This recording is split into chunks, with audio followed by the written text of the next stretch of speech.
This was work on a code in The Secret of Redgate Farm. And the last chapter, the girl, Joanne, and Nancy had gone for an interview. Joanne doesn't get the job. The man who's hiring her acts very strangely and writes some numbers down, and Nancy copied some of them. Had the man heard her rush from the telephone table? Nancy asked. Was he suspicious of her actions during his absence? If so, what reason did he have, and what business deal was he hiding in this dingy excuse for an office? Nancy pretended not to notice his penetrating, questioning eyes, but she was ill at ease. The hostile man spoke up. You girls better get out of here, he blurted. I got no more time to waste, and don't bother to come back. Nancy and Joan looked hastily at each other and moved toward the door. Once outside the building, Nancy breathed a sigh of relief and turned toward Joanne, who was close to tears. Don't feel bad because you didn't get the job, Nancy said gently as they walked to the car. You wouldn't have wanted it, I'm sure. The man was detestable, Joanne shuddered. I had just given my name and address when he started to shout. You must have heard him. Nancy nodded. I think he already found another girl to work for him, she said. At least I heard him say something like that over the phone. I knew I wouldn't get the job, Joanne sighed dejectedly. He told me I wasn't the type. I'd count my blessings if I were you, said Nancy soberly. There's something strange going on in that office, and I'd like to know what it is. Why? What do you mean? Joan asked quizzically. Well, Nancy began carefully, I'm not sure my suspicions are just, but I have a hunch there's something shady about the telephone message you got when you were in her office. Nancy explained about the series of numbers on the sheet of paper and how she suspected they might form some sort of code. At any rate, Nancy went on, we can't be sure of anything, so this must remain confidential. Joanne nodded and fell silent. Many thoughts raced through Nancy's mind as she remembered the day's encounters. First, there had been the perfume shop and its mysterious saleswoman, then the curious man on the train who'd been attracted by the strange fragrance, and now this crude, gruff man in room 305. What should I do now? Joanne asked forlornly. I can't go back to Redgate Farm and let Graham down. I simply must find work. Why not come home with me? Nancy suggested as they paused beside a car. I'll be glad to have you as my guest for the night, and in the morning you'll feel better and can decide what to do then. Joanne shook her head proudly. Thank you, but I wouldn't think of letting you go to any more trouble. I have a little money. I can find a boarding house, and I'll keep on looking for work here. Nancy saw that Joanne was disappointed and discouraged and hated to leave her on her own, but finally conceded. I guess you're right, she said it. But at least let me help you hunt for a place to stay. Joanne accepted the offer gratefully. Even with a car, it was difficult to locate a pleasant room. Joanne could not afford a high-priced place, and the cheaper ones were unsatisfactory. Finally, however, they found a suitable room on a quiet street, and Nancy helped Joanne get settled. I may be driving over this way tomorrow, she said. If I do, I'll stop in to see what luck you've had. I wish you would, Joanne invited shyly. I'll need someone to bolster my morale. All right, I will, Nancy promised. After a few words of encouragement, she said, Goodbye, and then drove slowly toward River Heights, her mind again focused on the various events of the day. I don't know what will happen to Joanne if she doesn't find work, Nancy told herself. It would be a shame if her grandma loses Redgate Farm. I wish I could do something, but I don't know of any available jobs. It was nearly dinner time when Nancy reached River Heights. As she passed the Fain home, she saw George and her cousin Bess on the front lawn and stopped to tell them about Joanne's unsuccessful interview. Isn't that too bad? Bess murmured in disappointment. She seemed such a sweet girl. I'd like to know her better. I promised I'd drive over to see her tomorrow, Nancy told the girls. Why don't you come along? Let's, George cried enthusiastically. I love going places with you. We always seem to find some sort of adventure. Nancy's blue eyes became serious. I'd say this has been a pretty full day. I can't seem to forget that mysterious saleswoman in the Oriental perfume shop and the strange man on the train. I wasn't going to say anything to you about this, but something odd happened this afternoon in that office. Nancy then related the mysterious actions and behavior of the man named Al. You mean you think his telephone conversation was a little on the shady side? Bess asked, wide-eyed. It seemed that way to me, Nancy answered. I doubt very much that it's a manufacturing business, and those numbers I copied from his pad were anything but stock market quotations. Well, here we go again. Never a dull moment with Nancy around, George laughed gaily. Don't be too impatient, George, Nancy advised with a grin. We don't have proof that any of today's incidences is really cause for suspicion. At this moment, a foreign make car went by. Nancy glanced casually at the driver, then gave a start. He was the man who'd spoken to her on the train. He slowed down and stared at the three girls at the Thane home. Nancy felt at once that he was memorizing the address. He gave a self-satisfied smile and drove on. Nancy noted his license number. I almost feel as if I'll hear from him again, she told herself, then revealed to the girls, who had not noticed the car's driver, that he was the man who confronted her on the train. He's still interested in you? Bess teased. But George found nothing to laugh about. I don't like this, Nancy, she said seriously. I remember he had a hard, calculating face. Nancy, too, remained serious. A disturbing thought had suddenly occurred to her. Why, she told herself, that man must have been trailing me, but I wonder for what reason. She determined, for the moment at least, not to mention her suspicions aloud, and dropped the subject of the mystery man. Presently, she bade both George and Bess goodbye and climbed into her convertible and drove home. I think I'll ask Dad what he thinks about that man Al's mysterious telephone message, Nancy decided as she upped from the car. She'd often taken some of her puzzling problems to her father. He, in turn, frequently discussed his law cases with his daughter and found Nancy's suggestions practical. You look tired, dear, Carson Drew observed as she entered the living room and sank into a comfortable chair. Have a big day shopping? I can't remember when so much ever happened to me in one day, Nancy smiled despite her fatigue. I suppose I'll be getting the bills in a few days, her father remarked teasingly. It wasn't just the shopping, Dad, Nancy returned gravely. Nancy now plunged into the story of the Oriental shop, the dropped perfume bottle, of her encounter with a stranger on the train, and the strange facts of seeing him a short while ago in a foreign-made car. What did you make of it? She questioned. Mr. Drew shrugged. What did he look like? The man seemed very polite, but he had a cruel look in his eyes, Nancy gave a brief description of him. Mr. Drew mused. I can't say I like the sound of this. I wouldn't wonder about that, said Nancy, except the girl in the shop seemed so reluctant to sell the perfume. Why do you suppose she cared about whether someone bought it? Maybe she was instructed to save it for a special customer, Mr. Drew suggested. Dad, you may have something there, Nancy exclaimed. She told her father about Joanne Bird and described the office which they'd visited together. She ended up by showing the figures which she'd copied. This was almost all of the message, she explained. I didn't have time to copy the rest. Can you figure it out? Carson Drew studied the sheet of paper.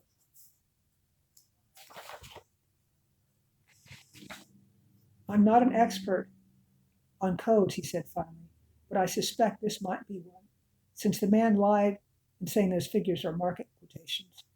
Can you decipher it? Nancy asked eagerly. I wish I could, but it looks complicated. It would probably take me days to figure out what those numbers stand for. Why don't you work on it yourself? I don't know too much about codes, Nancy declared, but perhaps I can learn.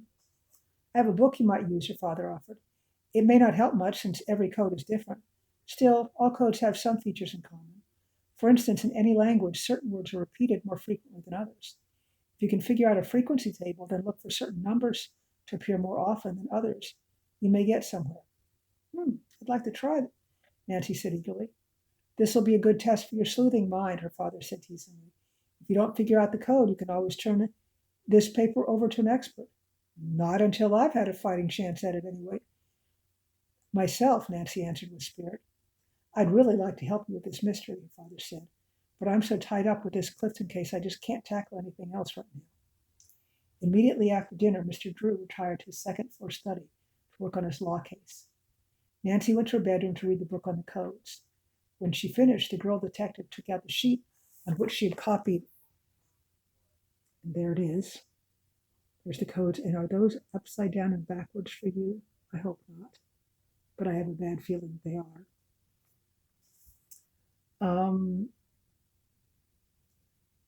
When she finished, the girl detective took out the sheet which she copied the numbers and studied the figures intently. I'm sure the numbers stand for letters of the alphabet, Nancy told herself. They must have been arranged in some pattern. For over 2 hours, Nancy tried combination after combination and applied it to the code. Nothing showed up until she He hit upon the plan of 4 letters of the alphabet in sequence by number, the next 4 in reverse, alternating in this manner and leaving 2 in the end bracket. Nancy scrutinized what she'd worked out. And she thinks 1 is A, 2 is B, 3 is C, 4 is D, and then E is 8, F is 7, 6 is G, 5 is H, and then 9 is I, 10 is J, 11 is K, 12 is L, 16 is M. I've hit it, she thought excitedly. And in chapter 3, a switch in jobs, she has it figured out. And I think this is backwards for you again, sorry. Calling meeting is what she's worked out. The numbers with the marks above or below stymied Nancy completely. Most of the others fell neatly into place and spelled calling meeting, Nancy repeated. But where and by whom? She yawned, weary from her long concentration. My brain's too fogged to figure out anything more, she told herself. I'll take a listen another time. The next morning, Nancy and her father enjoyed a leisurely breakfast. He praised her for hitting on the key to the code, but agreed that solving the rest of it would be difficult. Keep at it, he advised, smiling fondly at his daughter. By the way, I won't be home for lunch or dinner today because of the Clifton case. I thought I'd visit Joanne and try to cheer her up, Nancy said. Do you by any chance know anyone who's looking for an office girl? She added. Mr. Drew shook his head. No, I'm afraid I don't, but if I hear anything, I'll let you know. I feel that Joanne isn't the type to be in the hectic business world, Nancy remarked. If it weren't that she wanted to help her grandmother, I doubt she'd even try for a city position. After Carson Drew left for his office, Nancy busied herself around the house, helping Hannah. When the housework was finally done, Nancy settled herself in an easy chair and delved into the code book once more. But she found no new hints to help her break her own set of numbers. Nancy, Bess, and George had planned to start for Riverside Heights early in the afternoon. So as soon as the luncheon dishes had been cleared away, Nancy was off to pick up the older girls. By 2:30, they'd reached Joanne's rooming house. The landlady answered Nancy's knock at the front door and informed her that Joanne had left 2 hours before to see about a job. She'd be back at 3 o'clock. The women invited the girls in, but the living room looked so dark and dreary they'd preferred to wait outside in the car. It's too bad Joanne had to stay in a dismal place like that, Nancy remarked, especially when she's accustomed to farm life. I sure hope she finds something, Bess added. Maybe luck will be with her today. Within 15 minutes, the girls spotted Joanne at a distance. She didn't notice the car and, unaware that she was being observed, walked slowly toward the rooming house, her head drooping dejectedly. She didn't get the job, George murmured. I feel so sorry for her. As Joanne approached, Nancy called to her, Joanne! Joanne glanced up quickly and mustered a smile. No luck today, Bess questioned.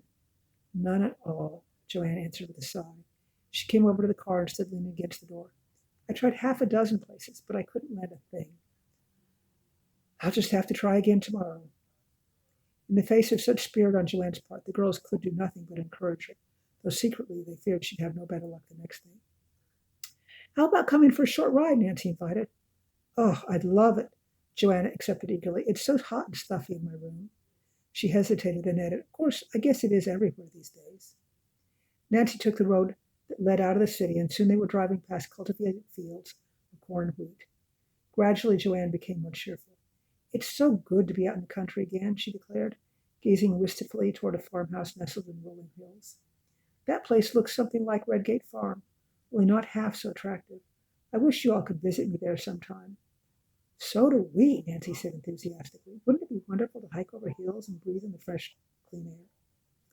I've always wanted to spend a vacation on a farm, Bess declared longingly. Just imagine having cream an inch thick. Just what you need for reducing, her cousin teased her. You wouldn't have to worry about that, Joanne smiled. We keep only one cow. When the girls later left Joanne at the front door of her boarding house, they had the satisfaction of knowing she was in a more cheerful frame of mind. We'll keep in touch with you, Joanne, Nancy promised, as they said goodbye. I have a feeling that we'll be seeing a lot more of each other, Joanne called after them. So please do call me Joe. I'd prefer it. Joe it is, they agreed merrily. Goodbye for now.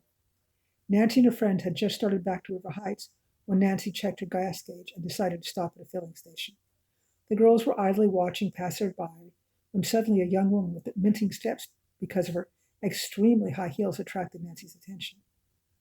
Then Nancy gasped in recognition. There's no mistaking the distinctive Oriental features. The clerk in the perfume shop. Nancy turned to her companions. Look at that girl who just crossed over. Isn't she the same one that sold us the perfume, Bess? You mean the one who tried not to sell me the perfume, don't you, Bess checked. Yeah, she's the same girl. Their eyes followed the girl up the street. She had not glanced toward them, but had passed the filling station and continued on. Now, what can she be doing here? Nancy wondered. She got out of the car and stood watching the girl who entered an office building a short distance further on up the street. That's funny, Nancy said to her friends, who were peering from the car window. I think that's the place where Joe applied for a position. You don't suppose the perfume girl has two jobs, do you? George questioned. I'd like to find out, the young detective answered. Just then the attendant approached. Nancy paid him and stepped back into the car. We must try to follow her, she declared, starting the motor. They pulled up near the office building into which the young woman had disappeared.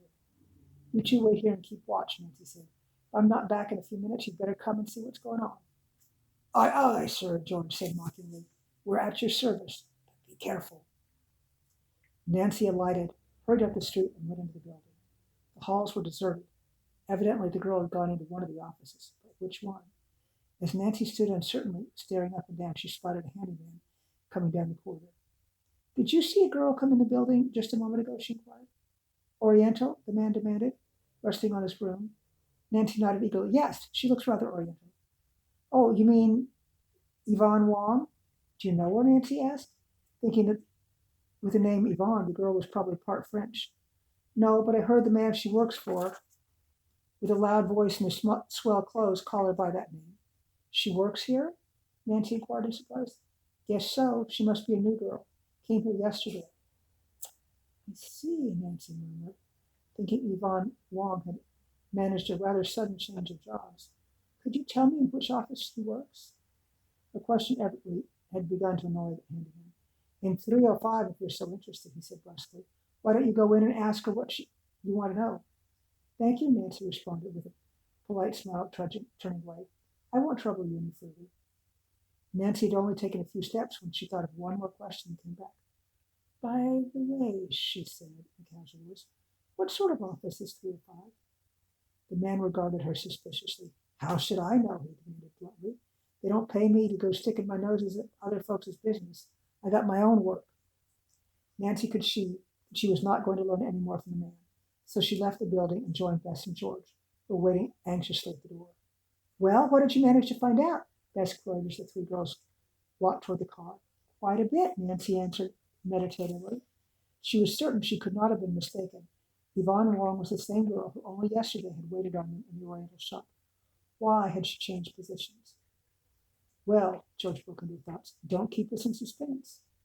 Nancy answered all their questions as she drove on River Heights, explaining that the young woman's name was Yvonne Wong and that she was a new girl in the office, the same office Nancy and Joanne had visited.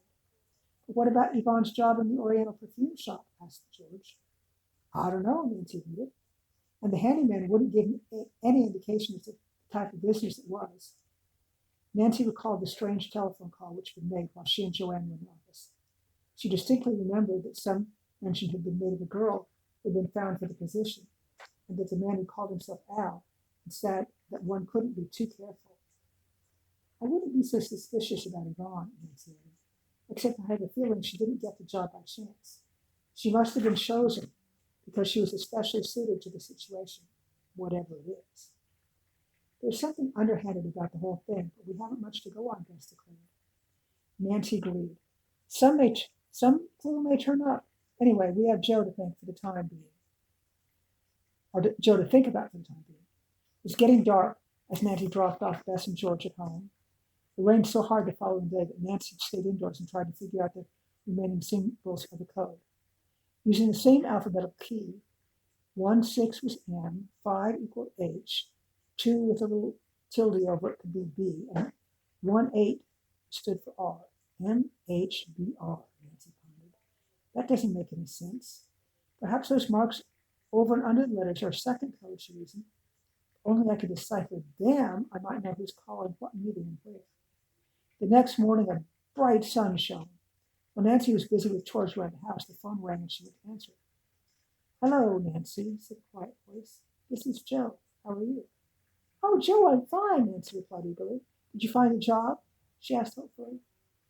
Not yet, Joanne answered sadly, but I have some other news. I hope it's good. I just talked with my grandmother on the phone. I must go home right away. She told me that soon after I left, a man called and made an offer to buy Red Gate. His price was so low she didn't accept.